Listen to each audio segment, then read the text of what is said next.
안녕하세요. 단교관살입니다. 전에 제가 급각살을 설명드린 적이 있었는데 이게 급각살이나 단교관살이나 일어나는 작용은 아주 비슷합니다.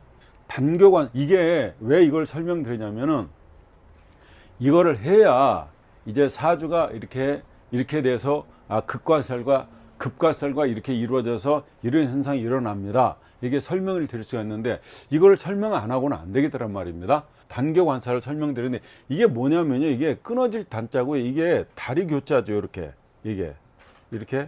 다리 교자가 됩니다. 이게 그러니까 다리가 끊어진다는 거잖아요. 그런 살인데 이게 살이 가중이 되면은 다리를 잃거나 아주 다리가 심각한 부상으로 인해서 걸어 다니는데 아주 극심한 장애를 주는 살입니다.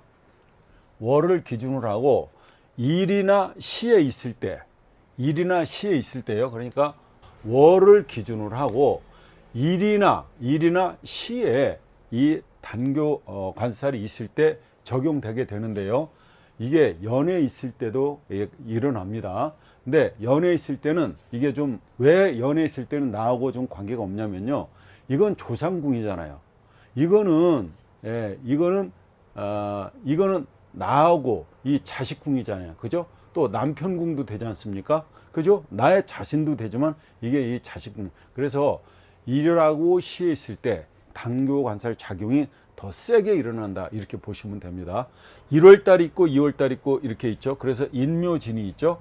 그 다음에 사오미죠. 이렇게 사오미, 그리고 신유술, 이렇게 해자축이 있습니다. 그래서 1월 달에 자기가 났다면 이 인이 일이나 시에 있을 때 단교관살의 작용이 일어난다는 겁니다. 2월 달에 났으면 일이나 시에 이 묘가 있을 때, 진에 났을 때는 진이 아니고요, 신입니다. 신. 그래서 인묘신이 되게 됩니다. 자, 사오미는요, 축술류 이렇게 오시면 되는데 사달에는 축이 일이나 시에 있어야 됩니다. 오에는 술, 그죠? 오에는 자기가 5월 달에 났다면은요, 술이 일이나 시에 있게 되면은 단교관살 작용을 한다. 이렇게 보시면 됩니다. 미가 있으면 역시 유죠. 여기는요, 신유술인데 진사오 이렇게 외우시면 돼요. 그래서 축술류 이렇게 진사오로 외우게 되는데, 자, 신에는 진이 와야 되고 유에는 사가 와야 되고, 자, 수월에 났다면, 수월에 자기가 났다면 우하고 일하고 이 시에 오가 있을 때 단교관살의 작용이 일어나고요. 그 다음에 해자축인데 이거는 미해자로 이렇게 외우시면 됩니다. 해자축 미해자. 해는 미가, 그리고 자는 해가, 축이 자에. 그래서 요게 일시에 있을 때 단교관살의 작용이 일어난다는 겁니다. 단교관살의 특징은 뭐냐면요, 잘 넘어진다는 거예요. 잘 넘어진다. 어디에 걸려서 잘 넘어진다. 어디에 부딪히고 떨어지고 팔다리에 부상을 당하고요, 수족을 크게 다치거나 상하고, 또 발이 골절되든가 또 삐거나 접질리게 된다는 그런 살이 됩니다. 이게 있을 때 그렇다는 겁니다. 이게요, 단교관살이 급각살하고 막 가중이 되지 않습니까? 뭐 배꼽살, 이거 흉하잖아요. 이런 것들이 가중이 되게 되면 어떻게 되냐면 소아마비로 팔다리에 이상이 있어서 평생을 고생하게 되는 겁니다. 급각살이나 단교관살이 들어오는 해가 있겠죠. 그걸 우리가 유년이라고 그러잖아요. 유년. 그죠? 이 유년, 그러니까 세운 들어오는 해. 올해는 갑진년이죠. 그걸 유년이라고 하지 않습니까? 그걸 세운이라고 하잖아요. 이런 단교관살이나 급각살이 들어오는 해에는 수족이요. 이게 손이나 발을 다치는 거, 이걸 조심하고, 또 혈압을 올릴 일이 많이 생겨요. 그래서 잘 아는 것도요, 한 번 더 생각하고 행동하는 지혜로 귀중한 자신의 몸을 사랑하며 한 해를 잘 보내야 되는 것입니다. 자, 예를 한번 들어볼게요. 이거 아시겠죠? 인묘진은 인묘신이고요. 사오미는 축술류, 신유술은 진사오, 해자축은 미해자. 그래서 인묘신, 축술류, 진사오, 미해자. 인묘신, 축술류, 진사오, 미해자. 저는 이렇게 외웠습니다. 안 에워진다고요?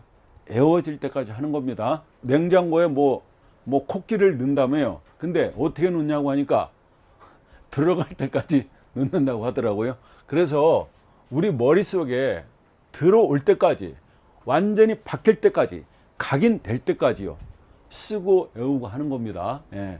이것이 단교 관살인데, 예를 한번 들어볼게요. 갑술이 이렇게 있다. 자, 일주죠. 급각살을 배웠는데, 사오미는요, 사오미를 뭐라 하냐면 하묘미라고 그랬죠. 하묘미. 하묘미가 이게, 그러니까 이게 4월달, 5월달, 6월달은 요게 여름을 따서 하묘미. 그러니까 이게 4월달에 났죠. 자, 묘하고 미인데 미를 놨죠. 이게 급각살을 놓은 거죠, 이 사람이. 그리고요, 자, 이 사람이 단교관살은 아까 그랬죠. 단교관살은 4월에는 축이라고 그랬죠. 4월에 이렇게 축을 놨지 않습니까? 그래서 이 사람은 지금 뭐냐면 급각살과 단교관살을 놓은 거잖아요. 이게 목생화죠. 이게 자식궁이잖아요. 지금 여기에 자식이 있잖아요. 그러면 이게 일주를 같이 보는 겁니다. 자, 내 자식이 어때요? 이렇게 단교관살과 목성화죠. 이렇게 급각살과 단교관살을 놨기 때문에 신경통이요. 그러니까 다리가 절단되거나 어떻게 골절되거나 이런 것도 있지만은 이게 신경통, 관절염으로 평생을 고생한 사주가 되겠습니다. 다리를 크게 다치지 않더라도요, 이렇게 단교관살이나 급각살을 놓게 되면 그 극심한 신경통으로 고생을 하게 됩니다. 하나의 예를 더 들어보겠습니다.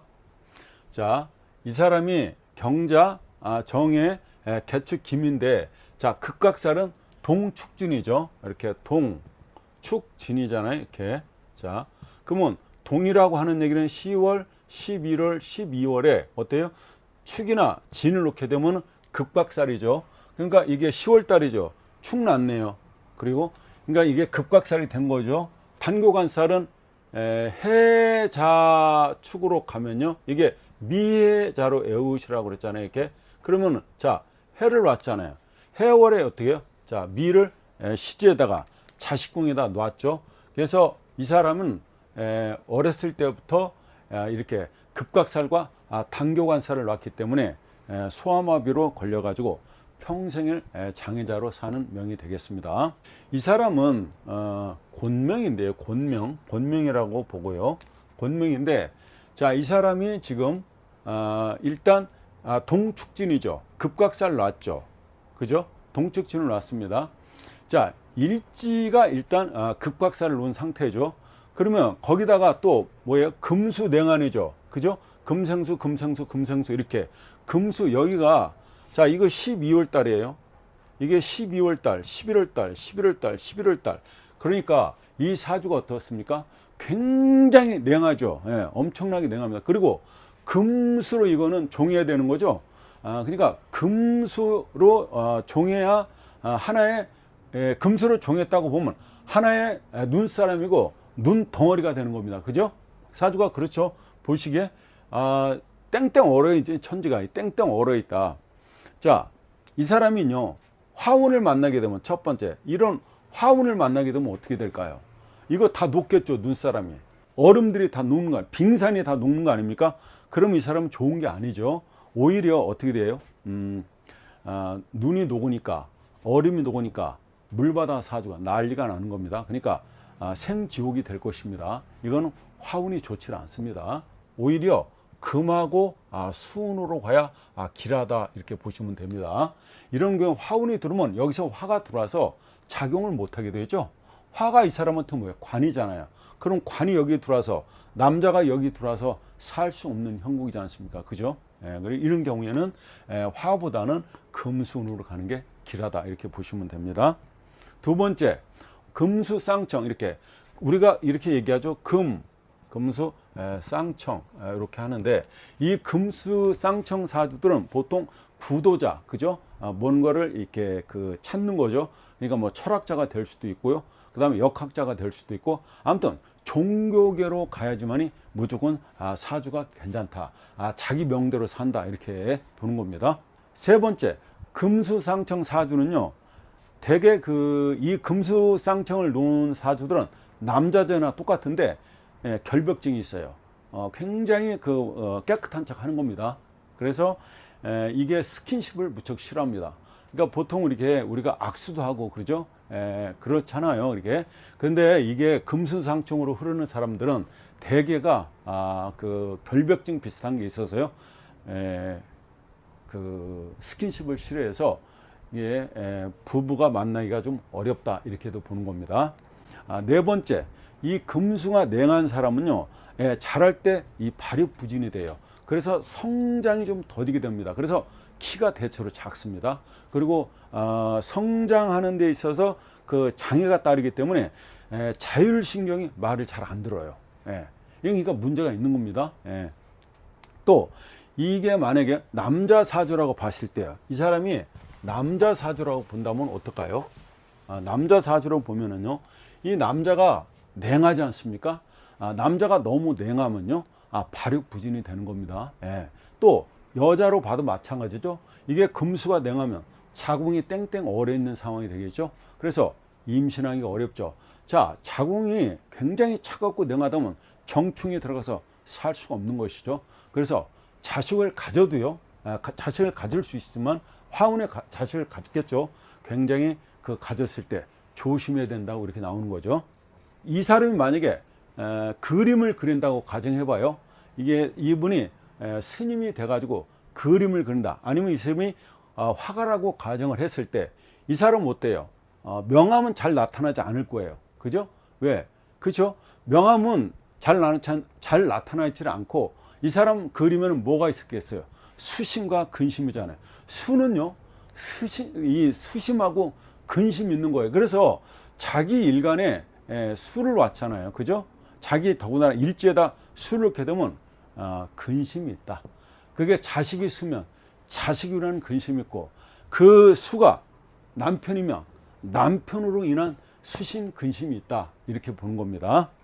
그럼 여명으로 보면은 이 금생수, 금생수, 식상다봉이죠. 그러면 식상다봉인 사람은 뭐예요? 오지랖이 넓죠. 식상이 다봉인 사람은 관을 갖다 줘 박는 거죠. 관을 발로 차는 거죠. 내가 너 아니면 밥 못 먹고 살아. 내가 이 직장 아니면 밥 먹을 때 없을 것 같아. 그래 발로 차고 나오는 거 아니에요.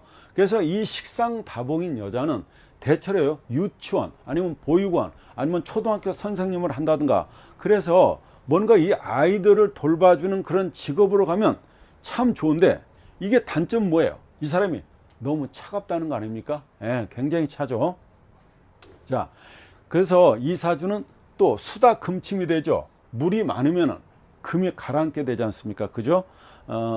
이게 축이요, 토생금을 못하죠. 또 무토도 토생금을 못하잖아요. 그죠? 그래서 이 금수운이 좋지만 이게 하반신 마비나 불구가 염려되는 사주라고 보시면 되겠습니다.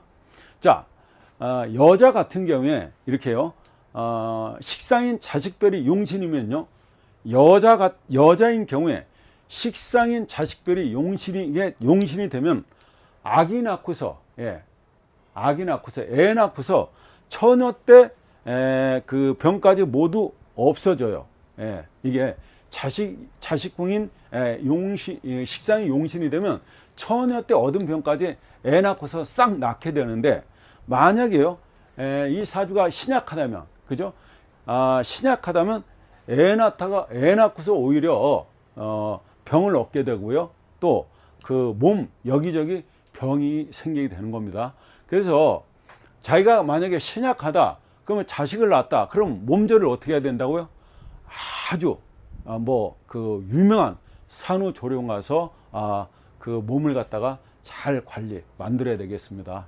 감사합니다.